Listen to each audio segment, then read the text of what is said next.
So I guess take us through this first start, the 1,200 meter leg. What was your focus on? What was your goals out of that? Well, I thought they were going to take it out a little bit faster, and then Watson told me just to follow the pack. And when I found myself in the front, I kind of just, you know what, let me take it. He did tell me to slow down a little bit, so that's when you saw everyone bunched up, and then just they kind of closed me in at the end. But I knew I had some good guys after me, so I just gave the baton to Wellington, and then the rest is history. 400 leg, what was your mindset there? What was you focusing on? Hey, he told me to get out and go, don't think about it. So I said the training wheels are off. We've been practicing hard. He said it's time to roll. I just got around and I gave it out to my main man, and he turned it into history. Bringing you ran the mile prelim earlier, how were you focusing on doing a mile 800 double here today? You know, it was kind of up in the air on who was going to run that 800 between me, Yusuf Bizimana, and Colin Horse, and then, you know, the way things turned out, they decided to put me on it, and I was just trying to do as best as I could for the team. You know, I didn't want to like go out too hard and die, and so I just tried to stay relaxed, stay in the race as long as possible, and then if I had a clear shot at the lead, then I was going to take it, and yeah, so. And you've seen, obviously, people are looking at this relay. They know there's this guy, Yaron Naguse, on the anchor for Notre Dame. How are you focused on understanding that there's a guy who's an Olympian in the field, and you're going to try to outpick someone like that? I was just planning on focusing on my race. I was more thinking about times and splits than people. Luckily, this Wisconsin guy got out in front of me, but you know, I haven't always been one of the top guys in the country like these guys. Like when I started sophomore year, 24, 42, 5K, 6:59 mile. His dad, Paul Carosa, one of the best coaches in the country, got me down at 15:08 and 4:19, so I even had a chance to go D1. Like I'm a walk-on. Like it's really an honor to be running with these guys like today.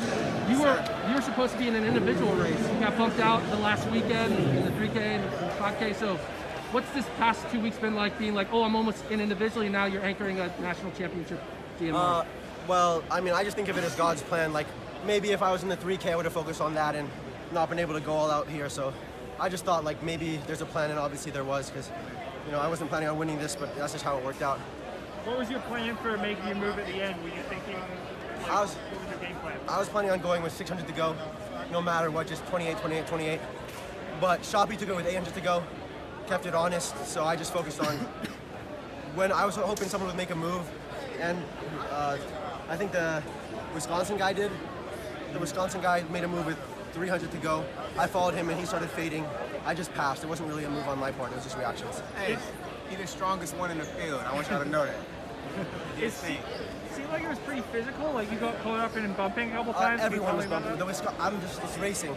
I wasn't even focused on the race more than I wanted to make sure I didn't drop the stick and that I wasn't duking it out, you know, throwing fists with anyone. So I was moving into lane 2. I got pushed into lane 2 2 or 3 times. The Wisconsin guy was elbowing, and then whoever I passed with 150 to go was also elbowing. I just tried to stay out of it. Yeah. How does it feel, you guys watching him when he gets that lead on the home straight coming through? You know you guys are gonna win. How does that feel? Amazing. Amazing. That's different. Yeah. Supernatural. It felt good, you know. I kind of got caught at the end, and like I was way in the back, and I kind of didn't know how it was gonna plan out. But then I really chose these guys, and I mean him anchoring it, I had no doubt in my mind that he was gonna clutch it up. University of Texas had the DMR national record for a long time with Leo Manzano, Jacob Hernandez. Now everyone's smashing that record.